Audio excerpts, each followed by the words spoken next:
The days stretched on, each one heavier than the last, as though the very air inside the castle had thickened with secrets. You began to notice it more the way people lowered their voices when you walked into a room, the way their gazes lingered on me with something between fear and reverence. They did not dare speak openly, of course, but whispers have a way of weaving themselves into silence, of pressing against the walls until even you, sheltered as I have always tried to keep you, could not escape them. I saw it in your eyes, curiosity curdling into unease ripening into suspicion. Yet you said nothing directly. Instead, you asked me small questions at odd hours, testing the edges of my patience without ever cutting through it. Why do the guards avoid meeting your eyes? You asked one evening, your voice soft, as though the question itself might shatter the fragile world would build. Why do the servants bow so much lower to you than to anyone else? Another day, you asked why the advisors looked at you as though you were untouchable, beyond even the reach of gossip. I gave you gentle answers, crafted with care, answers meant to soothe, to distract, to shield you from the truth that threatened to unravel everything. But the truth has a way of seeping through cracks. One night, long after the corridors had gone quiet and the halls had emptied, you followed me. I hadn't known it at first. I thought you had gone to sleep, curled safely in the warmth of your chamber. But I felt it, that invisible thread that binds you, and when I turned in the shadows of the lower halls, there you were, standing at the edge of the torchlight, watching me. You weren't supposed to see. You weren't supposed to know that I walked these corridors when the rest of the castle dreamed. And yet, there you were, barefoot on cold stone, your eyes wide and searching.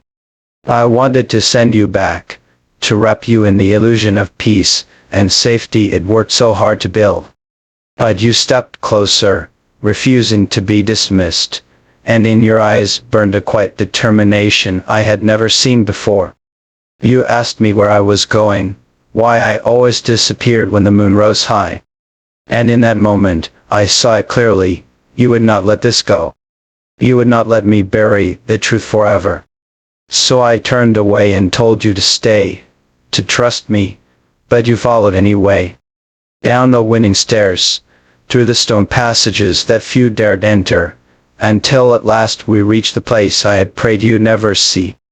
The chamber smelled of iron and damp earth. Chains hung from the walls, shadows stretched long and jagged, and the stone floor bore stains that no scrubbing could erase.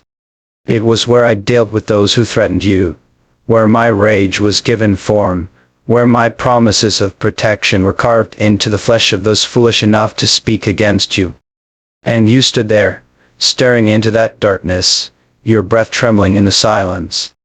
I watched you, my heart clenched in a way it had never been before, because in that moment I wasn't the king, or the man who had built for you. He was the monster I had kept hidden, unveiled before your eyes. Your gaze drifted from the chains to me, and I braced myself for the fear, the recoil, the breaking of the bond I cherished more than life. But instead, there was only silence. A long shuddering silence. You did run, you did scream. You only looked at me, your lips parting as though to speak, though no words came. And in that silence, I felt both condemned and saved. Condemned, because you had seen me for what I truly am. Saved, because you had turned away. That night, my baby changed everything. The illusion between us had cracked, and though I still longed to protect you from the whole truth, I knew it was too late. You had stepped into my darkness, and now it clung to you as surely as it clung to me. From that moment, the question was no longer whether I could keep you from seeing the monster I am, but whether you could ever learn to love me in spite of it.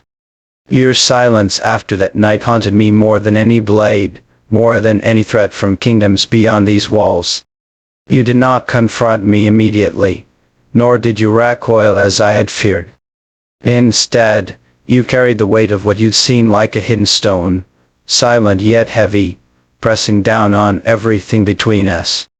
Is past, and you spoke to me as you always had, softly, with warmth, but there was a pause now, a hesitation in your laughter, a shadow in your eyes when they met mine. And though you did not run, though you did not abandon me, I knew that the chamber beneath the castle lingered in your thoughts. It was on the fourth night, when the rain beat like drums against the high windows, that you finally broke the silence. We sat together, the firelight painting gold across your skin, and you asked me not as a queen, not as a subject, but as the woman who held my heart in her hands. Why, my love? Your voice trembled, yet it carried. But among the guards stood sworn with blood to protect you.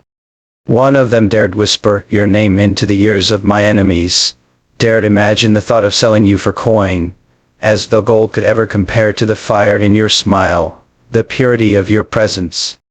When they dragged him before me, bound and shaking, I did not rise at once. I let the silence wrap the room like a noose. I let him taste his own heartbeat in his throat while my eyes studied him as though he were already a corpse. He tried to speak, tried to beg. My Lord, mercy. The word cut through me like poison. Mercy. As if such a thing existed in my world, in my kingdom, in my heart. As if mercy had not already been burned away long ago, when I chose you above all else. My voice was low, but it carried through the chamber like a storm. You did not betray me, I said. You betrayed her. I watched his eyes widen, his face pale. He thought he had wronged me, but I made sure he understood the truth. His crime was far worse.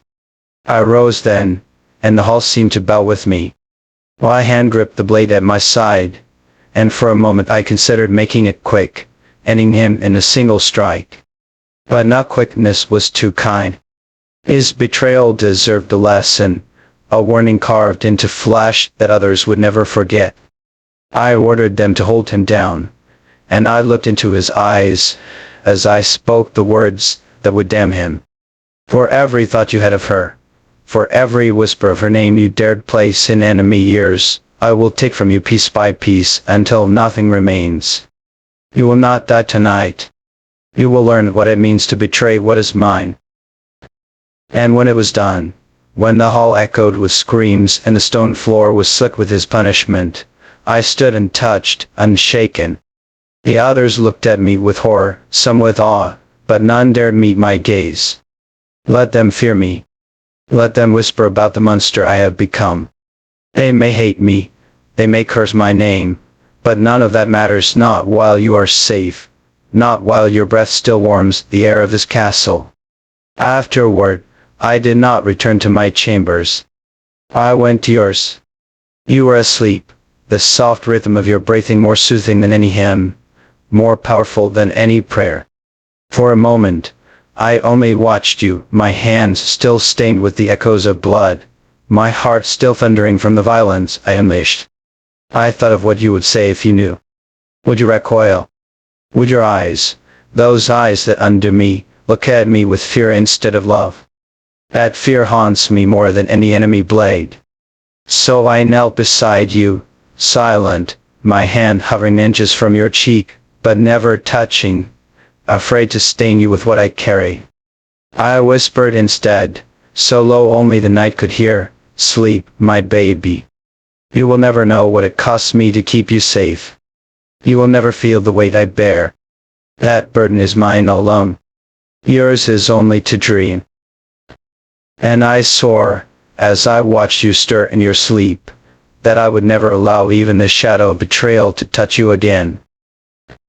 Would you like me to continue deepening his secret obsession and inner torment, or should I move into a dramatic confrontation, where she begins to suspect the truth behind his merciless actions?